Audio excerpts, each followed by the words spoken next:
جب حضرت اسماعیل علیہ السلام دنیا میں آئے، چھوٹے ہیں، ماں کے دودھ پی رہے ہیں، شیر خوار بچہ ہے، ابھی اتنے میں پھر ایک آزمائش آ جاتی ہے، اللہ کا امتحان شروع ہوتا ہے اور کہتا ہے اے میرے ابراہیم، اے میرے نبی، اس شیر خوار بچے کو اور ان کی ماں ہاجرہ کو جاؤ مکہ کے بے آب و گیا وادی میں چھوڑ کر کے آؤ، مکہ کے بے آب و گیا وادی میں جہاں کوئی گاؤں نہیں، چٹیل میدان میں چھوڑ کر کے آؤ، یہ میرا حکم ہے۔ حضرت ابراہیم علیہ السلام اپنی بیوی ہاجرہ کو اور چھوٹے سے بچے اسماعیل کو لے کر کے جا رہے ہیں چٹیل میدان میں چھوڑ دیے جہاں کوئی انسان کی بستی نہیں، جہاں کوئی جو ہے انتظام نہیں، جہاں کھانے کا انتظام نہیں، پانی کا انتظام نہیں، ایک مشکیجہ پانی دیا، ایک تھیلا کھجور دیے، بخاری کی روایت ہے، میرے بھائیو ابن عباس حدیث کے راوی ہیں، ایک تھیلا کھجور اور ایک مشکیجہ پانی دے کر کے وہاں سے چل دیے۔ حضرت ہاجرہ پیچھے سے آئی اور دامن پکڑتی ہے اور کہتی ہے ابراہیم الا من تترکنا، اے ابراہیم یہاں بے آب و گیا وادی میں چھوڑ کر کے کہاں جا رہے ہو، کس کے حوالے کر کے جا رہے ہو، کہاں جا رہے ہو، ہم یہاں کیسے جئیں گے، اس چٹیل میدان میں کھانے کا انتظام کہاں سے ہوگا، یہ جب کھانا ختم ہو جائے گا، پانی ختم ہو جائے گا تو پھر ہم کہاں سے لائیں گے، اللہ بیامرک ھذا، کیا اللہ کا یہ حکم ہے؟ حضرت ابراہیم نے کہا ہاں یہ اللہ کی طرف سے ہے۔ تو حضرت سارہ کہتی ہے اذا لا یزیعنا، اے میرے بندے، اے ابراہیم اپنے بیٹے کو میرے راستے میں قربان کر دو، ذبح کر دو۔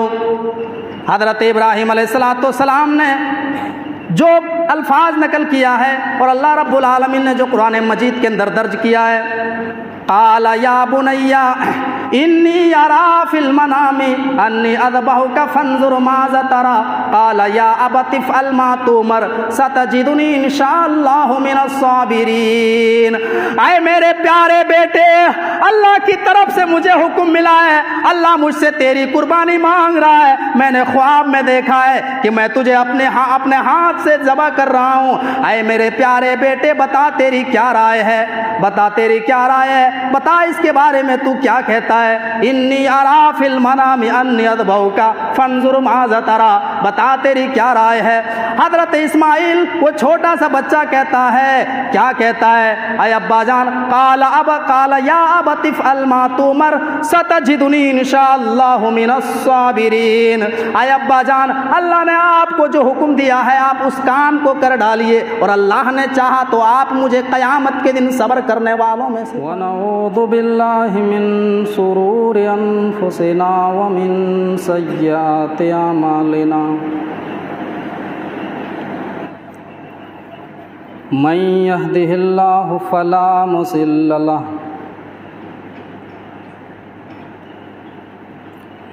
ومن يضلله فلا هادي له، وأشهد أن لا إله إلا الله وحده لا شريك له، وأشهد أن محمدًا عبده ورسوله، أما بعد، فإن خير الحديث كتاب الله، وخير الهدي هدي محمد صلى الله عليه وسلم، وشر الأمور محدثاتها وكل محدثة بدعة وكل بدعة ضلالة وكل ضلالة في النار۔ فأعوذ بالله من الشيطان الرجيم، بسم الله الرحمن الرحيم، قاف والقرآن المجيد، بل عجبوا أن جاءهم منذر منهم فقال الكافرون هذا شيء عجيب۔ أَإِذَا مِتْنَا وَكُنَّا تُرَابًا ذَلِكَ رَجْعٌ بَعِيدٌ قَدْ عَلِمْنَا مَا تَنقُصُ الْأَرْضُ مِنْهُمْ وَعِندَنَا كِتَابٌ حَفِيظٌ بل كذبوا بالحق لما جاءهم فهم في أمر مريج أفلم ينظروا إلى السماء فوقهم كيف بنيناها وزيناها وما لها من فروج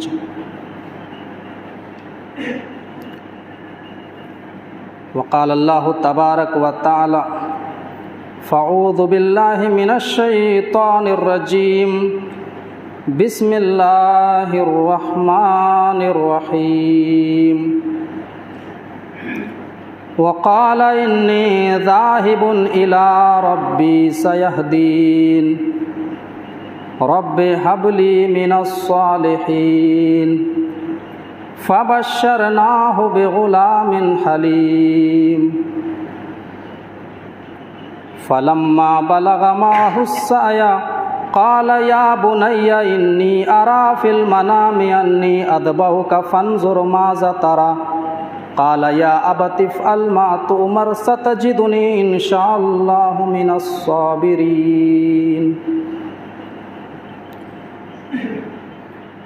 رب اشرح لي صدري ويسر لي أمري واحلل عقدة من لساني يفقهوا قولي اللہم رب زدنی علما آمین۔ قابل احترام حاضرین جمعہ،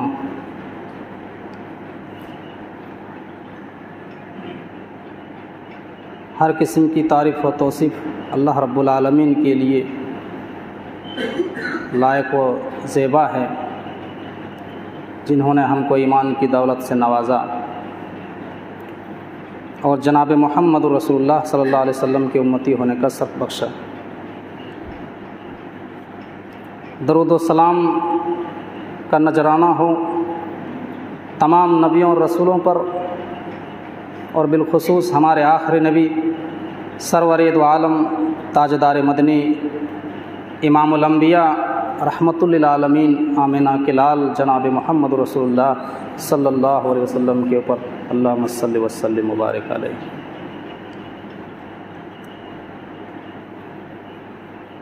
عزیز ساتھیوں، مشفق اساتذہ کرام، آج کے اس خطبہ جمعہ میں ہم آپ کے سامنے ابراہیم علیہ السلام کے کچھ حالات بیان کریں گے کہ ان کے سامنے کیسے حالات پیش آئے، کن کن چیزوں کی قربانی دینی پڑی،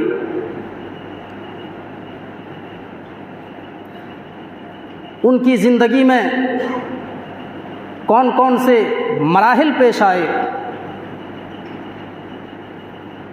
یہ ساری چیزیں ہم آپ کے سامنے بیان کرنے کی کوشش کریں گے۔ اس سے قبل اللہ سے دعا ہے کہ بار الہ ہم کو قرآن و حدیث کی روشنی میں حق اور صحیح بات بولنے کی توفیق عطا فرما، اور کہنے والے کو، سننے والوں کو، تمام لوگوں کو اس پر عمل پیرا ہونے کی توفیق عطا فرما، آمین۔ سب سے پہلے ہم یہ جان لیتے ہیں کہ حضرت ابراہیم علیہ السلام کون ہیں۔ یہ اللہ تبارک و تعالی کے نبی تھے۔ ان کی پیدائش عراق کے ایک شہر بابل میں ان کی پیدائش ہوئی تھی، اور جس ماحول کے اندر یہ پلے بڑھے، ان کی پرورش ہوئی، وہ پورا ماحول مشرکانہ ماحول تھا۔ لیکن اس موقع پر اکیلے تنے تنہا حضرت ابراہیم علیہ السلام توحید کی آواز کو بلند کرنے والے تھے، اللہ نے مختصر ان کا انٹروڈکشن قرآن میں بیان کیا ہے. ان ابراہیم کان امۃ قانتا للہ حنیفا. حضرت ابراہیم علیہ الصلاۃ والسلام اللہ رب العالمین کے اکیلے ایک امت کے برابر تھے.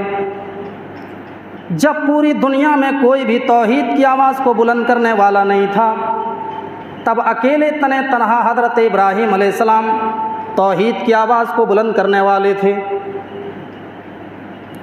قانتا للہ، وہ اللہ رب العالمین کے بڑے فرما بردار تھے. جہاں جس موقع پر اللہ رب العالمین نے جن چیز کی قربانی طلب کیا، حضرت ابراہیم علیہ الصلاۃ والسلام پورے اترے. آگے اللہ نے کہا حنیفہ، اور وہ اللہ رب العالمین کے حنیف تھے، یعنی سب سے کٹ کر کے ایک اللہ رب العالمین کے ہو گئے تھے. اپنا مقصد، اپنی پوری زندگی کا مقصد ایک اللہ رب العالمین کے آگے وقف کر دیا. وَلَمْ يَكُ مِنَ الْمُشْرِكِينَ، اور انہوں نے اپنی زندگی میں کبھی شرک نہیں کیا. ان کی پوری قوم مشرکانہ قوم تھی. جس ماحول میں وہ پیدا ہوئے، وہاں کے سارے لوگ جو ہے، کوئی سورج کی عبادت کر رہا ہے، کوئی چاند کی عبادت کر رہا ہے، سارے کے سارے لوگ اندھ بھکت تھے. ان اندھ بھکتوں کے بیچ میں اکیلے ایک اللہ کی بھکتی کرنے والے حضرت ابراہیم علیہ الصلاۃ والسلام تھے. میرے بھائیوں، ذرا غور کرو، جب پوری دنیا میں جب کوئی توحید کی آواز کو بلند کرنے والا نہ ہو، اور اس ماحول میں اگر ایک آدمی توحید کی آواز کو بلند کرنے والا ہو، تو اس کے سامنے کتنی پریشانیاں آئے گی. ایک حساب سے تو اپنے آپ کو ہلاکت میں ڈالنا، مطلب موت کی دعوت دینا اکیلے. حضرت ابراہیم علیہ الصلاۃ والسلام اکیلے ایک امت کے برابر تھے.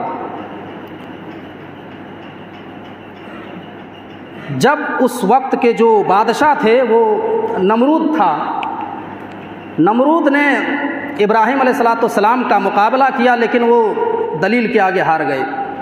حضرت ابراہیم علیہ الصلاۃ والسلام نے جو دلیلیں پیش کی، نمرود نے ان کا جواب نہیں دے پایا. جب جواب نہیں دے پایا تو انہوں نے طاقت کی دلیل کا استعمال کیا اور اپنے لوگوں سے کہا کہ یہ ہمارے معبودوں کا گستاخ ہے، یہ ہمارے معبود کی گستاخی کرتا ہے، لہٰذا ان کو دنیا میں زندہ نہیں رکھا جائے، ان کو جلا دیا جائے، ان کو آگ میں بھسم کر دیا جائے. تاریخ گواہ ہے، نمرود نے حضرت ابراہیم خلیل اللہ کو جلانے کے لیے ایک اتنی بڑی آگ تیار کیا، بہت بڑی آگ تیار کیا، اور لوگوں کو حکم دیا کہ حضرت ابراہیم کو اس جلتی ہوئی آگ میں داخل کر دو، اس آگ کے اندر ڈال دو. حضرت ابراہیم علیہ السلام کو آگ میں ڈالا گیا. اللہ رب العالمین نے فوراً آگ کو آواز لگائی، قلنا یا نار کونی بردا وسلاما علی ابراہیم، اے آگ تو سلامتی کے ساتھ ٹھنڈی ہو جا، اور اتنی ٹھنڈی نہ ہو کہ میرے نبی ابراہیم برداشت نہ کر سکے، بلکہ سلامتی کے ساتھ ٹھنڈی ہو جا، جتنی ٹھنڈی ہمارے ابراہیم برداشت کر سکیں اتنی ہی ٹھنڈی ہو. اور وہ آگ ایسے ہی سلامتی کے ساتھ وہ آگ ٹھنڈی ہو گئی. جب حضرت ابراہیم خلیل اللہ کو محسوس ہوا کہ اب ہم یہاں نہیں رہ پائیں گے، اب جو ہے کوئی ایمان لانے والا نہیں ہے، ہماری جان کو خطرہ ہے، آخر کار انہوں نے ہجرت کا راستہ اپنایا. میرے بھائیوں، حضرت ابراہیم علیہ السلام ہجرت کر رہے ہیں۔ کس لیے ہجرت کر رہے ہیں؟ ایک اللہ کی عبادت کے لیے، توحید کو بلند کرنے کے لیے اپنا آبائی وطن چھوڑ رہے ہیں، اپنے باپ کو چھوڑ رہے ہیں، اپنے گھر کو چھوڑ رہے ہیں۔ وقال انی ذاہب الی ربی سیہدین، انہوں نے اپنے قوم سے مخاطب ہوا اور فرمایا، اے نمرود اور اے عراق کے لوگوں، میں تمہارے ملک کو چھوڑ کر کے جا رہا ہوں۔ وقال انی ذاہب الی ربی سیہدین، میں جا رہا ہوں، ایک اللہ ہے، وہی اللہ جو میری رہنمائی فرمائے گا، وہی اللہ جو مجھے راستہ دکھائے گا۔ کہاں جا رہے ہیں کوئی پتہ نہیں۔ وہاں سے نکلے، ملک شام گئے۔ ملک شام میں جانے کے کرم میں راستے میں ایک ظالم بادشاہ کی سرحد سے گزرنا ہوا۔ ظالم بادشاہ، ان کو پتہ چلا کہ ہمارے ملک میں 2 لوگ داخل ہوئے ہیں، ان کے ساتھ ایک عورت ہے جو انتہائی خوبصورت ہے۔ بخاری کے الفاظ ہیں، بخاری کی حدیث ہے، حدیث نمبر 3358 ہے، اس کی پوری تفصیل آپ دیکھ لیجئے۔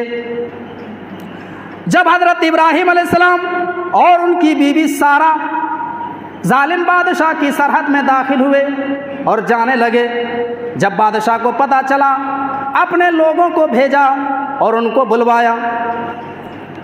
حضرت ابراہیم نے اس وقت اپنی بیوی سارہ کو کہا کہ دیکھو سارہ، یہ ملک کا بادشاہ بڑا ہی خطرناک ظالم جابر ہے، اگر یہ تم کو اپنے پاس بلائے اور تم سے اگر یہ پوچھے کہ یہ آدمی تمہارا کون لگتا ہے، تو تم مت بتانا کہ یہ ہمارا شوہر ہے، بلکہ یہ کہنا کہ یہ ہمارا بھائی ہے، یہ ہمارا بھائی ہے۔ اور اس وقت پوری دنیا میں ہم ایک ایمان والے ہیں اور ایک آپ ایمان والے ہیں، ایمانی رشتے سے ہم اور آپ جو ہے بھائی بہن ہیں، ایمانی رشتے سے۔ اور بادشاہ کے سامنے اور کچھ مت بولنا، یہ کہنا، پوچھے گا تو کہہ دینا کہ یہ ہمارا بھائی ہے۔ کہا ٹھیک ہے۔ جب بادشاہ نے ان کو بلوایا، حضرت سارہ کو، حضرت ابراہیم کی بیوی کو، اور بادشاہ کی نیت بڑی خراب تھی۔ جتنے بھی تاریخ کے اندر اٹھا کے دیکھو، پہلے زمانے کے جتنے بھی بادشاہ گزرے ہیں، تاریخ گواہ ہے، بڑے ظالم جابر اور عیاش گزرے ہیں۔ امام مالک رحمۃ اللہ علیہ کے دور کے جو بادشاہ تھے وہ بھی بہت ہی عیاش قسم کے تھے۔ تو پہلے زمانے کے بادشاہ بہت ہی ظالم جابر اور عیاش ہوا کرتے تھے۔ ان کی نیت خراب ہوئی حضرت سارہ کے اوپر، انہوں نے اپنا ہاتھ بڑھایا، حضرت سارہ کی طرف ہاتھ بڑھایا، لیکن اللہ تبارک و تعالیٰ نے ان کے ہاتھ میں شل کر دیا، ان کا ہاتھ سارہ تک نہیں پہنچ پایا۔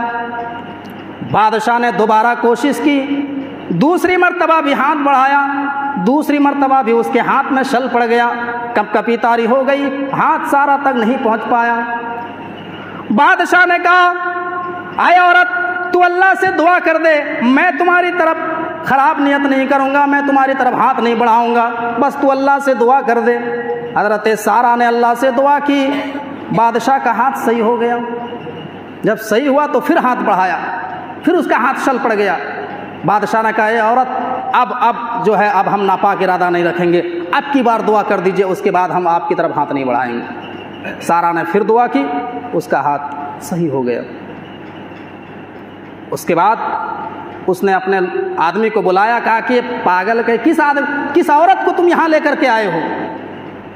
یہ تو عورت ہی نہیں، یہ تو کوئی خطرناک جن لگتا ہے، ان کو لے جاؤ یہاں سے۔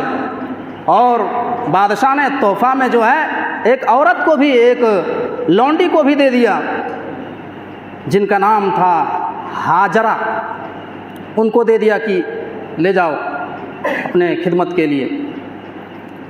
حضرت سارہ وہاں سے دربار سے باہر نکلی، اس وقت حضرت ابراہیم علیہ السلام شکرانے کی نماز پڑھ رہے تھے۔ یہ بخاری کے اندر تفصیل واقعہ آپ کو ملے گا۔ نماز پڑھ رہے تھے، نماز سے فارغ ہوئے، دونوں میں بات چیت ہوئی۔ سارہ نے کہا کہ ہمیں اللہ نے بچا لیا ظالم کے ہاتھ سے۔ میرے بھائیوں، جب بھی تمہاری زندگی کے اندر مشکل حالات پیش آئے تو اس موقع پر شکرانے کی نماز 2 رکعت پڑھا کرو اور اللہ رب العالمین سے دعا کرو، اللہ تمہارے مسئلے کا حل فرمائے گا۔ یہ نبی کی حدیث ہے، یہ کوئی من گھڑت کہانی نہیں ہے۔ تو وہاں سے جب نکلے پھر جانے لگے، تینوں لوگ وہاں سے روانہ ہوئے۔ اس ہجرت کے دوران میں حضرت ابراہیم علیہ السلام نے اللہ رب العالمین سے دعا کی۔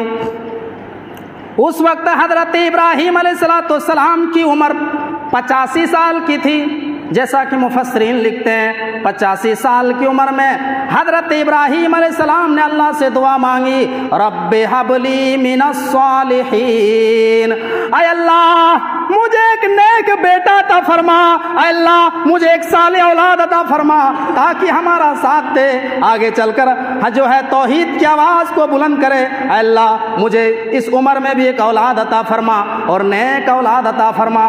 اللہ رب العالمین نے دعا کو ایکسیپٹ کیا۔ غور کیجئے، آج ہماری اس امت کا ایک بڑا طبقہ میرے بھائیوں شرک کے دلدل میں پھنسے ہوئے ہیں۔ ان کے یہاں شادی ہوئی، 4 5 6 سال کے بعد اگر کوئی اولاد پیدا نہیں ہوئی، بچہ پیدا نہیں ہوا، تو درگاہوں کے چکر لگانے لگتے ہیں، باباؤں کے چکر لگانے لگتے ہیں کہ وہ فلاں بابا ہے، وہ اولاد دینے پہ قادر ہے، وہ بیٹا بیٹی دینے پہ قادر ہے۔ میرے بھائیوں اللہ کے نبی فرماتے ہیں، اذا سألت فاسأل اللہ واذا استعنت فاستعن باللہ، اے لوگو جب بھی سوال کرو تو اللہ رب العالمین سے سوال کرو، اور جب بھی تم مدد طلب کیا کرو تو اللہ رب العالمین سے مدد طلب کیا کرو۔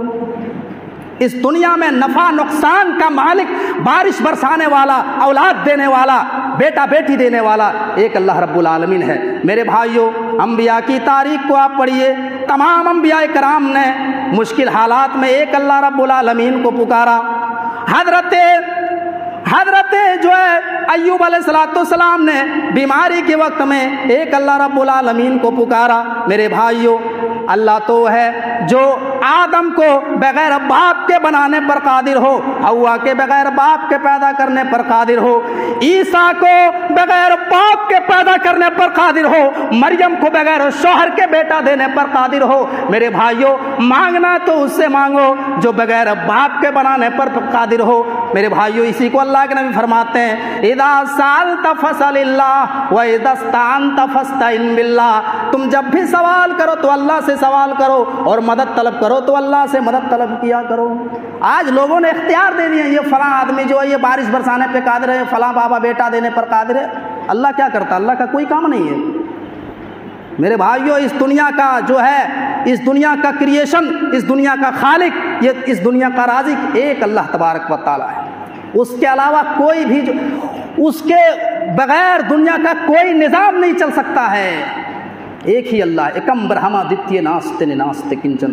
گیتا کا سلوک ہے کہ اس برہانڈ کا رچیتا اور رچناکار، اس برہانڈ کو بنانے والا، دنیا کو پیدا کرنے والا، خالق، مالک، کریٹر آف یونیورس ایک اللہ رب العالمین ہے۔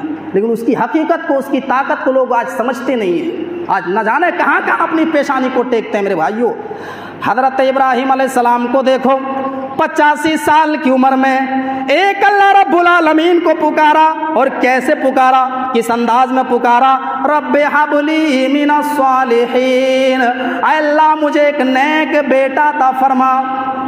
اللہ آگے فرماتا ہے فبشرناہ بغلام حلیم، اللہ رب العالمین نے ایک نیک بیٹے کی بشارت سنائی، ایک نیک بیٹے کی بشارت سنائی۔ اور وہ بیٹا کون تھا؟ وہ بیٹا حضرت اسماعیل علیہ السلام، جو دنیا جن کو اسماعیل کے نام سے جانتی ہے، وہ پیدا ہوئے۔ اس کے بعد آگے اللہ رب العالمین کہتا ہے فلما بلغ معہ السعی، جب وہ بچہ دھیرے دھیرے بڑا ہوا تو کس طریقے سے حالات آنے والے ہیں۔ میرے بھائیوں اس سے پہلے میں آپ کو یہ بتا دینا چاہتا ہوں، جب وہ بچہ پیدا ہوا، جب حضرت اسماعیل علیہ السلام دنیا میں آئے تو جب ہاجرہ کے بطن سے پیدا ہوئے، ابھی چھوٹے ہیں، ماں کے دودھ پی رہے ہیں، شیر خوار بچہ ہے، ابھی اتنے میں پھر ایک آزمائش آ جاتی ہے، اللہ کا امتحان شروع ہوتا ہے اور کہتا ہے اے میرے ابراہیم، اے میرے نبی، اس شیر خوار بچے کو اور ان کی ماں ہاجرہ کو جاؤ مکہ کے بے آب و گیا وادی میں چھوڑ کر کے آؤ، مکہ کے بیاب و گیا وادی میں جہاں کوئی گاؤں نہیں، چٹیل میدان میں چھوڑ کر کے آؤ، یہ میرا حکم ہے۔ حضرت ابراہیم علیہ السلام اپنی بیوی ہاجرہ کو اور چھوٹے سے بچے اسماعیل کو لے کر کے جا رہے ہیں چٹیل میدان میں چھوڑ دیے، جہاں کوئی انسان کی بستی نہیں، جہاں کوئی جو ہے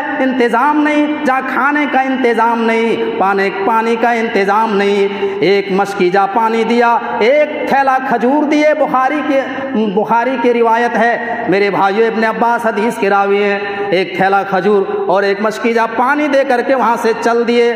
حضرت ہاجرہ پیچھے سے آئی اور دامن پکڑتی ہے اور کہتی ہے اے ابراہیم الا من تترکنا، اے ابراہیم یہاں بیاب و گیا وادی میں چھوڑ کر کے کہاں جا رہے ہو، کس کے حوالے کر کے جا رہے ہو، کہاں جا رہے ہو، ہم یہاں کیسے جئیں گے، اس چٹیل میدان میں کھانے کا انتظام کہاں سے ہوگا، یہ جب کھانا ختم ہو جائے گا، پانی ختم ہو جائے گا تو پھر ہم کہاں سے لائیں گے۔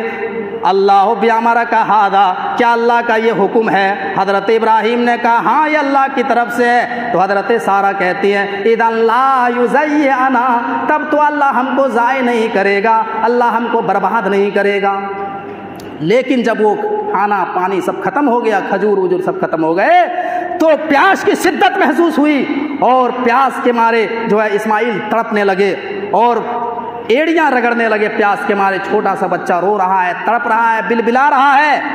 اللہ رب العالمین کا حکم ہوتا ہے، حضرت جبرائیل کو بھیجتا ہے اور کہتا ہے جبرائیل جاؤ، جہاں اسماعیل ایڑیاں رگڑ رہا ہے وہاں پہ پر مار، اور حضرت جبرائیل نے پر مارا اس جگہ اور وہاں سے پانی کا ایک چشمہ پھوٹ پڑا جس کو دنیا آب زمزم کے نام سے جانتی ہے۔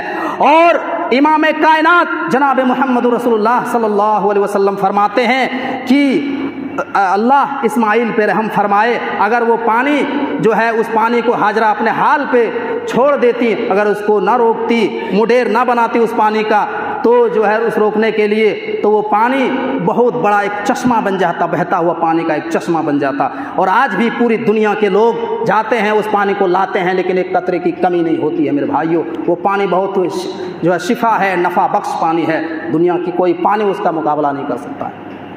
تو یہ حضرت ہاجرہ کا یہ معجزہ تھا۔ جب یہ بچہ بڑا ہوا، دھیرے دھیرے 13 سال کی عمر میں پہنچا، اللہ رب العالمین کی طرف سے پھر سے آزمائش ہوئی۔ اللہ نے کہا اے میرے بندے، اے ابراہیم اپنے بیٹے کو میرے راستے میں قربان کر دو، ذبح کر دو۔ حضرت ابراہیم علیہ السلام نے جو الفاظ نقل کیا ہے اور اللہ رب العالمین نے جو قرآن مجید کے اندر درج کیا ہے، قال یا بنی انی ارا فی المنام انی اذبحک فانظر ماذا تری قال یا ابت افعل ما تؤمر ستجدنی ان شاء اللہ من الصابرین۔ اے میرے پیارے بیٹے، اللہ کی طرف سے مجھے حکم ملا ہے، اللہ مجھ سے تیری قربانی مانگ رہا ہے، میں نے خواب میں دیکھا ہے کہ میں تجھے اپنے ہاتھ سے ذبح کر رہا ہوں۔ اے میرے پیارے بیٹے بتا تیری کیا رائے ہے، بتا تیری کیا رائے ہے، بتا اس کے بارے میں تو کیا کہتا ہے۔ انی ارا فی المنام انی اذبحک فانظر ماذا تری، بتا تیری کیا رائے ہے۔ حضرت اسماعیل وہ چھوٹا سا بچہ کہتا ہے، کیا کہتا ہے؟ اے ابا جان، قال یا ابت افعل ما تؤمر ستجدنی ان شاء اللہ من الصابرین۔ اے ابا جان، اللہ نے آپ کو جو حکم دیا ہے آپ اس کام کو کر ڈالیے، اور اللہ نے چاہا تو آپ مجھے قیامت کے دن صبر کرنے والوں میں سے پائیں گے۔ یہ وعدہ کیا۔ اس کے بعد جب تفصیلی واقعہ ہے، جب دونوں باپ بیٹے تیار ہو گئے تو حضرت ابراہیم علیہ السلام گردن پہ چھری پھیرنے لگے۔ آسمان سے آواز آئی وَنَادَيْنَاهُ أَن يَا إِبْرَاهِيمُ قَدْ صَدَّقْتَ الرُّؤْيَا إِنَّا كَذَلِكَ نَجْزِي الْمُحْسِنِينَ۔ اے ابراہیم بس کرو، میرا مقصد نہیں تھا تمہارے بیٹے کو کٹوانا، بلکہ میں یہ آزمانا چاہتا تھا تو کہ اپنے بیٹے کی محبت میں کس حد تک جانا چاہتا ہے میرے بھائیوں۔ اور آج ہم وہی یادگار کو ہم زندہ کرنے کے لیے جو ہے مسلمان کروڑوں لاکھوں مسلمان جو ہے دنیا میں قربانی کرتے ہیں اور جانور ذبح کرتے ہیں۔ قربانی کا مقصد کیا ہے؟ اللہ رب العالمین سے جو ہے قربت حاصل کرنا، اللہ رب العالمین کو راضی کرنا۔ ہم اور آپ جو قربانی کر رہے ہیں اس کا گوشت، جانور کا گوشت اور خون اللہ رب العالمین کے نہیں پہنچتا. اللہ قرآن میں کہتا ہے سورہ حج میں آیت نمبر 37 میں لن ینال اللہ لحومها ولا دماؤها ولکن ینالہ التقوی منکم. اے میرے بندو، تم جو قربانی پیش کرتے ہو اس قربانی کے جانور کا گوشت ہمارے پاس نہیں پہنچتا ہے اور نہ ہی اس کا خون پہنچتا ہے. ولکن ینالہ التقوی منکم، بلکہ میرے پاس اگر کوئی چیز پہنچتی ہے تو تقوی پہنچتا ہے، دل کی صفائی پہنچتی ہے، پرہیزگاری پہنچتی ہے. اللہ رب العالمین کے تقوی پہنچتا ہے، یہ دیکھتا ہے کہ یہ کس نیت سے قربانی کر رہا ہے. آج اللہ رحم کرے ہماری نیت بھی صاف نہیں ہے. ہم جو ہے کمپٹیشن کرتے ہیں، 2-4 بکرا لے آئے گھر میں، فخر سے جو ہے چوراہے پہ فخر کرتے ہیں ہم 5 بکرا لے کے آئے، 4 بکرا لے کے آئے، اور بغل والا سے ہماری دشمنی ہے، 36 کا آنکڑا چل رہا ہے، لڑائی چل رہی ہے. اب ہماری بیوی کہتی ہے کہ کلام صاحب وہ فلاں وہ تمہارا دشمن 10,000 کا بکرا لے آیا اور پرسوں عید ہے، تم ابھی تک کیا کر رہے ہو؟ بکرا کیوں نہیں لائے ہو؟ کب لاؤ گے؟ کتنے کا بکرا لایا؟ وہ 10,000 کا بکرا لے آیا، ابھی تک تم کچھ نہیں سوچے ہو لاؤ گے کہ نہیں لاؤ گے، قربانی کرنا ہے کہ نہیں کرنا ہے. اب ہم جاتے ہیں لینے کے لیے، اب ہم لے آئے 15,000 کا بکرا خرید کر کے لے آئے. اب جو ہے چوراہے پر ہم کھڑے ہوئے، لوگ ہم سے پوچھ رہے ہیں کہ آپ کتنے ہزار کا بکرا لے کے آئے کلام صاحب، کتنے ہزار کا بکرا لائے؟ تو ہم جو ہے آہستہ بھی کہہ سکتے تھے کہ 15,000 کا لائے ہیں قربانی کرنے. تب اس کو چڑھانے کے لیے چڑھانے کے لیے کیا وہ پوچھ رہا ہے، کوئی آدمی پوچھ رہا ہے مولانا آپ کتنے ہزار کا بکرا لائیں؟ ارے 15,000 کا بکرا لے کے آئے، 15,000 کا بکرا. یہ کیا ہے میرے بھائیو؟ قرآن کہتا لن ینال اللہ لحومها ولا دماؤها ولکن ینالہ التقوی منکم. اے میرے بندو، تم جو قربانی کرتے ہو، چاہے 15,000 کا بکرا خرید کے لاؤ، چاہے 20,000 کا بکرا خرید کر کے لاؤ، جو ہے ہم تمہارے بکرا کو نہیں دیکھتے کتنا موٹا تازہ لایا ہے، کتنا اچھا ہے، بلکہ ہم یہ دیکھتے ہیں کہ تمہارے دل کے اندر کیا ہے. تمہارے دل کی ہم نیت کو دیکھتے ہیں، تمہارے دل کی صفائی کو دیکھتے ہیں. اگر ہماری نیت صاف ہے تو اللہ رب العالمین کی قربانی قبول ہے. نہیں تو میرے بھائیو اب 50,000 کا بکرا لے آئیے، جو ہے 4 اونٹ لے آئیے، لیکن اگر آپ کی نیت صاف نہیں ہے اور دوسرے کو دکھانا مقصد ہے، چڑھانا مقصد ہے اور چوراہے پہ نمائش کرنا کہ ہم 5 بکرے لے کے آئے، 10 بکرے لے کر کے آئے، تو میرے بھائیو پھر آپ کو قربانی کا ثواب نہیں ملے گا. ذرا غور کیجیے. تو قربانی جو ہے، قربانی ہم کرتے ہیں اللہ رب العالمین کو راضی کرنے کے لیے، اللہ کو خوش کرنے کے لیے. اب یہیں سے ہم اپنی باتوں کا اختتام کرتے ہیں. آئیے ہم اللہ رب العالمین سے دعا کرتے ہیں کہ بار الہ ہم جو عید الاضحیٰ کی قربانی کرنے والے ہیں، اللہ تو ہماری قربانیوں کو قبول فرما لے. اللہ ہم تمام مسلمانوں کو نیک عمل کرنے کی توفیق عطا فرما. اللہ ہم کو جب تک اس دنیا میں زندہ رکھ، ایمان کی حالت میں زندہ رکھ. وآخر دعوانا ان الحمد للہ رب العالمین.